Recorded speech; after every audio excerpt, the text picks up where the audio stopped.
La vague Delta change-t-elle la donne? C'est la question qu'on se pose aujourd'hui encore. Et Thomas Kosterg est avec nous en visioconférence depuis Genève pour nous apporter quelques éléments de réponse en lien avec l'économie américaine notamment. Bonjour Thomas, merci d'être avec nous. Vous Bonjour êtes Grégoire. économiste senior en charge de suivre les États-Unis chez Pictet Wealth Management à Genève. Évidemment, alors cette vague Delta, c'est le grand sujet de discussion du moment sur les marchés avec toute l'émotion que ça peut soulever. Mais chez les économistes également, il faut remettre un peu le nez sur les courbes de l'épidémie, avec des hospitalisations, des décès qui restent à des niveaux très très faibles par rapport au phénomène exponentiel des nouveaux cas positifs.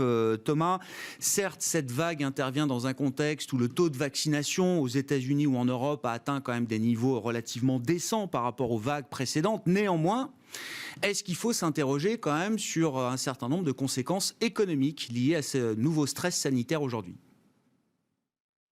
Oui, tout à fait. Alors, je pense que tout le monde regarde ce qui se passe au Royaume-Uni. C'est un cas très intéressant puisqu'on a donc une remontée très forte des cas de coronavirus.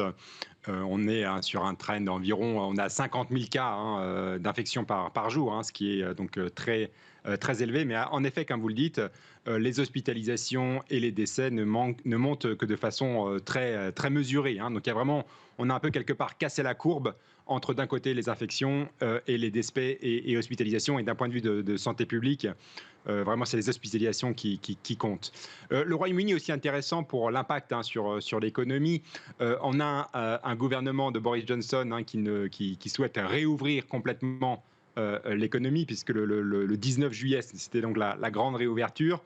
Même si c'est une réouverture avec une astérisque, puisque je le rappelle, ce qui se passe au Royaume-Uni, c'est intéressant. Vous avez donc l'application Test and Trace du NHS qui en fait se met à biper tous les cas contacts. Or, on se rend compte qu'il y a eu 500 000 personnes qui ont été bipées en une semaine. Or, ces gens donc doivent rester chez soi, puisque la mesure gouvernementale, c'est que même les vaccinés doivent rester chez eux s'ils sont bipés par cette application, et ce jusqu'à à peu près mi-août. À mi-août, les vaccinés pourront enfin ne pas être confinés. Et ce qui est intéressant d'ailleurs, je l'ajoute, c'est que quand on reste chez soi et qu'on ne peut pas aller travailler, on gagne, entre guillemets, 500 livres sterling donc de primes pour rester chez soi. Tout ça pour dire, c'est un cas donc intéressant, le Royaume-Uni, qu'on regarde de très près. Et c'est pour dire qu'il y a donc deux canaux importants à regarder, à observer pour l'impact économique. L'un, c'est est-ce qu'il y a des mesures de contrainte sur l'activité économique? Donc on le voit dans le cas du Royaume-Uni, il n'y a pas de volonté de reconfiner, mais néanmoins, il y a cette fameuse application qui quand même oblige les gens qui ont été cas contact à rester chez eux. Et donc là, en effet, on voit déjà des disruptions dans les business, notamment dans tout ce qui est vente au détail, les restaurants, il y a des vrais manques de personnel. Et de l'autre, et ça c'est un facteur qui sera beaucoup plus dilué et plus difficile à observer, c'est quelle est la confiance des consommateurs. Est-ce que le consommateur se sent pas en bonne confiance pour retourner aller consommer, retourner au restaurant, etc.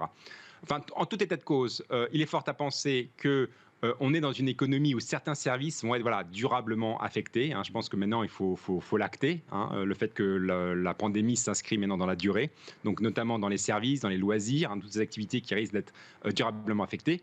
Mais j'ai envie de dire, par ailleurs, on a eu des mesures gouvernementales de soutien à l'économie qui vont elles aussi se pérenniser. Et donc, c'est ces deux forces qu'il faut balancer pour nous, les économistes. Oui, justement. Voilà. Donc, dans le cas des Oui, allez-y Thomas, je vous en prie. Non, c'est très intéressant. Dans le cas des États-Unis, c'est un peu la même chose. Donc, on a aussi une montée très forte des cas. On a dépassé là environ 60 000 cas par jour. Mais on a aussi donc un décalage entre la montée des cas et les hospitalisations et les décès, effectivement. Alors, on va voir si on peut récupérer Thomas Kosterg, donc depuis Genève. Petit problème de liaison avec le système de visioconférence. On va voir si on peut récupérer Thomas. Non, mais intéressant, effectivement, parce qu'on voit bien, c'est pas tant les mesures sanitaires qui provoquent des tensions et des frictions, mais il y a quand même un certain nombre de motifs, effectivement, qui impliquent que les gens restent encore à domicile. Le système britannique qui a été décrit par Thomas. Thomas, on vous a retrouvé en visioconférence depuis Genève. Non, mais vous l'expliquez très bien. S'il faut intégrer une pandémie qui s'inscrit dans une durée plus longue que prévu, prévu, même avec un taux de vaccination, vous l'avez très bien expliqué, il y a quand même des canaux de transmission qui peuvent entraver encore la reprise économique, notamment dans l'activité de service.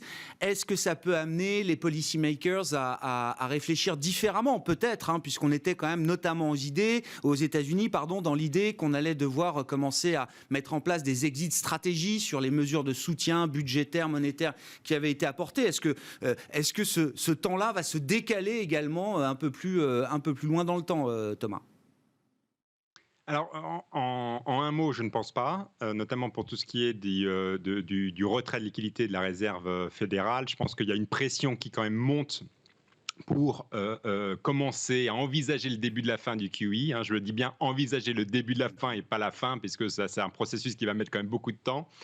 Mais il y a quand même une idée, notamment aux États-Unis, qui est que voilà, le QE a beaucoup dopé les actifs financiers, le prix des maisons. Et donc, il y a quand même une ligne de critique qui vient de ce côté de, voilà, on a des conditions financières qui sont trop accommodantes et il est temps de retirer, comme on dit, le bol de punch de la fête. Hein. Et donc, le QE permettrait, donc arrêter le QE permettrait un peu de enlever un peu d'accommodation des marchés financiers et du marché immobilier. Et c'est vrai que de l'autre côté, vous avez ce variant Delta, et on sait que la Fed, par nature, et notamment Jérôme Powell lui-même, est beaucoup plus inquiet de la pandémie, de ses conséquences sur l'économie, que la moyenne des observateurs aux États-Unis. Les deux seront évidemment à balancer, mais à court terme, je pense qu'on est quand même sur un trend plutôt bon sur l'économie américaine. On devrait avoir des bons chiffres de l'emploi qui seront annoncés début août concernant le mois de juillet. Et donc tout ça va quand même garder en place un agenda du tapering qui, je le rappelle, s'annonce plutôt pour une annonce formelle en fin d'année pour un début l'année prochaine et après une approche très graduelle. Mais voilà, je ne pense pas que le Delta, le variant Delta, soit en mesure de stopper toute la machine. Bon, très intéressant. Pour conclure, peut-être sur le carnet du jour, Thomas, parce que les banques centrales, les politiques monétaires, ce sont aussi des hommes et des femmes, des personnalités. Visiblement, c'est ce qu'on pouvait lire dans le Wall Street Journal hier, je crois, l'administration Biden est suffisamment satisfaite du travail de Jérôme Powell à la tête de la Fed pour le reconduire pour un nouveau mandat. C'est ce qui est conforme aux attentes des observateurs dont vous faites partie, Thomas ? Oui, moi je pense en effet que Jérôme Powell a de grandes chances d'être réélu. Après tout, il mène une politique monétaire donc très accommodante. Il n'y a rien à redire, même plus accommodante que son prédécesseur Janet Yellen, qui est maintenant ministre des Finances. Donc au niveau de la politique monétaire, il n'y a rien à dire. Voilà, les lignes de critique, je pense, concernant Jérôme Powell, c'est plutôt concernant sa casquette de régulateur bancaire, où là, voilà, il y a eu certaines critiques démocrates qui ont été faites. Mais concernant la politique monétaire, on a une politique monétaire donc très accommodante, avec de facto, disons-le encore une fois, de facto, la Fed a un rôle implicite d'aider au financement du déficit public américain, et la Fed remplit ce rôle de façon parfaite.